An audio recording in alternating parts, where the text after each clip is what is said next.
અમે એ કહેવા માંગીએ છીએ કે કચ્છની અંદર જે ઉદ્યોગો આવે છે અને કચ્છમાં વિપક્ષને જો સારી રીતે લડત કરવી અને લોકોને ન્યાય અપાવવો તો ઉદ્યોગો અને ભાજપના પદાધિકારીઓ અને ભાજપની ટોચ લેવલનો વહીવટનો ભ્રષ્ટાચારને અંકુશમાં લાવવો પડશે. તો જ કચ્છની અંદર લોકોને એક વિશ્વાસ બેસશે કે આટલી ગેરરીતિઓથી ભાજપ અહીંયા કચ્છમાં મજબૂત બની છે. તો એ મજબૂત બની છે એની સાથે સાથે ફક્ત ને ફક્ત ગેરરીતિઓ કરીને બની છે. એ ગેરરીતિઓને રોકવા કરવા માટેનું અમારું અભિયાન અમે આજથી શરૂ કરીએ છીએ. કચ્છ જિલ્લામાં આજથી 25 વર્ષ પહેલાં કોંગ્રેસની પણ સરકારો 30 વર્ષ પહેલાં હતી. એ આગેવાનોની તમે પૃષ્ઠભૂમિકા જોવામાં આવે, ઇબ્રાહીમભાઈ મંદરા ધારાસભ્ય છે કે નવીનભાઈ શાસ્ત્રી ધારાસભ્ય હતા કે કુમુદીબેન પંચોલી હતા, આવા તમે અનેક ધારાસભ્યો જોઈ લો. એમનો વિકાસ કેટલો થયો છે અને આજના ધારાસભ્યનો તમે વિકાસ જોઈ લો કે જેની 2,000 કરોડની સંપત્તિ છે. તો હું એ જોવા માંગુ છું કે આપ કહો છો કે કચ્છનો વિકાસ થઈ રહ્યો છે, તો મીઠાની ફેક્ટરીઓ આવી રહી છે, સિમેન્ટના ઉદ્યોગો આવી રહ્યા છે, ટ્રેનો આવી રહી છે, એ વિકાસને અમે આવકારી છે. પણ એ મીઠાના ઉદ્યોગની અંદર 1 લાખ રૂપિયાની જમીન હોય, એક દાખલો દઉં છું, એ લાખ રૂપિયાની જમીન જો ગુજરાતનો વહીવટતંત્ર એને 25,000માં આપી દે અને એમ કે આ 75,000 રૂપિયા તમારી કંઈથી ઓછા લઈએ છીએ અને એ 75,000 રૂપિયા તમારે 25,000 રૂપિયા તમારે કમલમમાં દેવાના છે, 25,000 રૂપિયા તમારે ભાજપના ફંડમાં દેવાના છે અને 25,000 રૂપિયા અમારા ધારાસભ્યો કે તાલુકા પંચાયતના સદસ્યો ચૂંટાય એમાં આપવાના છે અને એ લોકોને સાથે રહીને તમારી ફેક્ટરી તમારે ચાલુ રાખવાની છે. તો એમાં કોંગ્રેસ બીજું શું કરી? આવી રીતનું કચ્છનું વાતાવરણ થઈ ગયું છે. હું તમને 300 ઉદ્યોગોની યાદી આપું. એ ઉદ્યોગો ભાજપના કોન્ટ્રાક્ટરો કામ કરે છે અને એના જેટલી નફાની રકમો જે સરકારને છેતરી છે, આજે એનટીપીસી કે એનએચપીસી ગવર્મેન્ટની કંપનીઓને જે ભાવે કામ આપવામાં આવે છે એ જ ભાવે તમે રિલાયન્સને 5 લાખ એકર જમીન આપી દીધી અને રિલાયન્સ એના કરતાં બમણા ભાવે બીજાઓને મર્જર કરીને જમીન આપી રહી છે, કારણ કે એ સરકાર સાથે સંકળાયેલી છે. તો એમાં કોંગ્રેસનો રોલ આવ્યો ક્યાં? ઉદ્યોગોનો વિકાસની સાથે સાથે તમે સરકારની તિજોરીને મોટું નુકસાન કરીને વિકાસ કરી રહ્યા છો. સાહેબ, આખા અહીંયા અબડાસાથી માંડી અને હાજીપીરથી માંડીને જેટલી લાઈનો શિવલખા અને આ વાંઢિયાની લાઈન જઈ રહી છે એની અંદર ખેડૂતોને વળતર આખા ભારતમાં જંત્રીના 4 ગણાનો કાયદો કોંગ્રેસ લઈ આવી.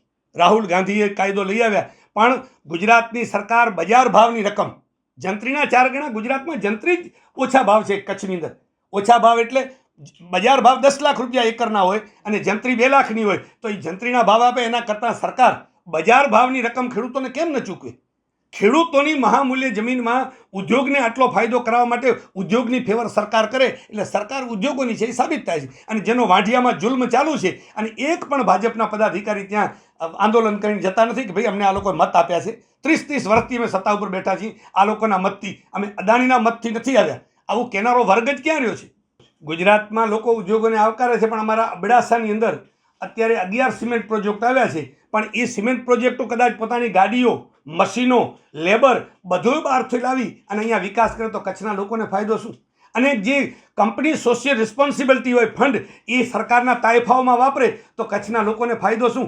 એટલે લોકો કંટાળી ગયા છે કે સરકારની આવી નીતિ હોવી જોઈએ કે 80% ભરતી છે એ વિસ્તારની હોવી જોઈએ, CSRનો ફંડ છે એ ગરીબ લોકો માટે ખર્ચાવવો જોઈએ અને ઉદ્યોગોએ જે પણ કામગીરી છે એ લોકલ લોકો સાથે કરવી જોઈએ. કોંગ્રેસની 40 સીટો અને સમગ્ર કચ્છ જિલ્લામાં એક એવા નિષ્ઠાવાન કાર્યકરોની ટીમો બનાવી અને ગામો ગામ લોકોની રજૂઆત અહીંયા જિલ્લા સ્તરે લાવવી, જિલ્લા સ્તરેથી વહીવટને ઢંઢોળવો અને આ કચ્છના વહીવટમાં અહીંયા ભ્રષ્ટાચાર કે પછી ઉદ્યોગોની સરકાર હોય તો રાજ્યની હાઈકોર્ટો સુધી ટીમો બનાવી અને કોર્ટ કેસ કરવા અને જેમ જેમ ભ્રષ્ટાચારી અધિકારીઓ જેલોમાં છે એના દાખલા પૂરા પાડવા માટે કચ્છની અંદર હવે કોંગ્રેસ કમર કસી અને સત્તાની ભૂખ વગર 30 વર્ષથી સત્તા નથી છતાં કોંગ્રેસ અડગ રહી છે અને રહેવાની.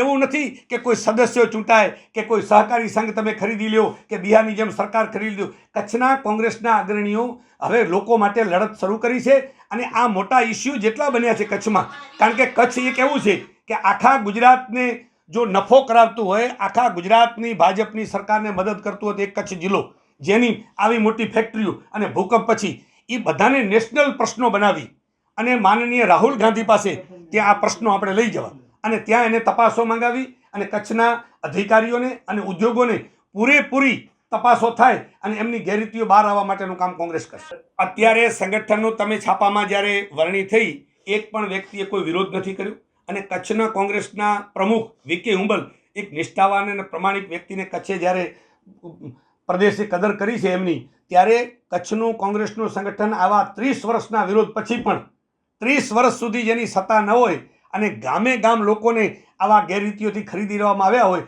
ત્યારે અત્યારે કોંગ્રેસ એકદમ મજબૂત છે અને કોંગ્રેસના બધાય કાર્યકરો હવેથી સાથે રહી અને આવનારી તાલુકા પંચાયત અને જિલ્લા પંચાયતમાં આ તમામ ભાજપના ભ્રષ્ટાચાર એક એક ઘર સુધી લઈ જશે અને એક એક લોકોને ખ્યાલ આવે કે ભાજપ ખાલી હિન્દુ મુસ્લિમના નામે આવા વર્ગ વિગ્રહ ફેલાવી અને સત્તા મેળવી ગઈ છે. ક્રેડો નામની કંપની, અનિલ પટેલ ઉદ્યોગ મંત્રી હતા, એમણે અહીંયા 2012માં રાતા તળાવમાં એક ફેક્ટરી શરૂ કરી નરેડીમાં, અને એની અંદર એણે કીધું કે હું બોક્સાઇટ જીએમડીસી પાસેથી ખરીદી અને જીઓ લાઇટ બનાવીશ, પણ એને 2012માં ફેક્ટરી શરૂ કરી, 16માં એનું ઉત્પાદન શરૂ થયું. એની વચ્ચેના 4 વર્ષના ગાળામાં એમણે જેટલો આખા કચ્છમાં બોક્સાઇટ હતો એ ગેરરીતિઓથી ખરીદી અને આખી એની આ ફાઇલ આપણી પાસે છે અને નિકાસ કર્યો, વિદેશોમાં નિકાસ કર્યો. એના અહીંયા જાબુઆના ચલણો અમારી પાસે છે. જીએમડીસી એની સાથે ભળી, જીએમડીસીના 24% અને 76% એ કંપનીના.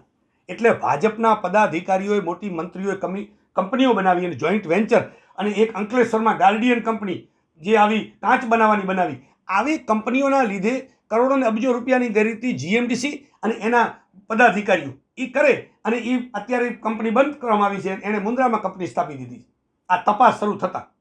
એટલે આવી ગેરરીતિઓને રોકશું નહીં તો કચ્છની અંદર લોકશાહીમાં કોઈ કંપની, કોઈ ત્યાંના સ્થાનિક આગેવાનોને કંપની એક પણ માણસને નોકરી ન રાખે અને એને આવી ચોરીની બીક ન હોય તો તમારે શું સમજવું કે આખી સરકાર એમાં ભળેલી છે.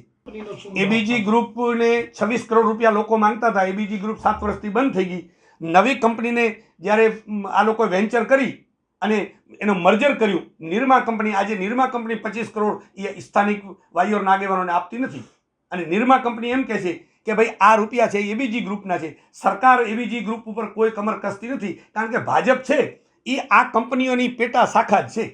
નહીં તો એક દિવસમાં 6 ધારાસભ્યોનો ફોન જાય એટલે સાંજે નિરમા કંપની પૈસા આપી દે. પણ આ લોકોને કોઈ સરકાર સાથે કોઈ બગાડવું નથી, અને સરકાર સાથે બગાડે એટલે સરકાર એમને એમ કે તમે શું ક્યાં કરો છો, તમે નિર્માનું કહેવા આવ્યા છો, તમે પોતે કચ્છ ઉપર શું કરો છો. ત્યારે આ લોકોની કોઈની હિંમત નથી પડતી કહેવાની.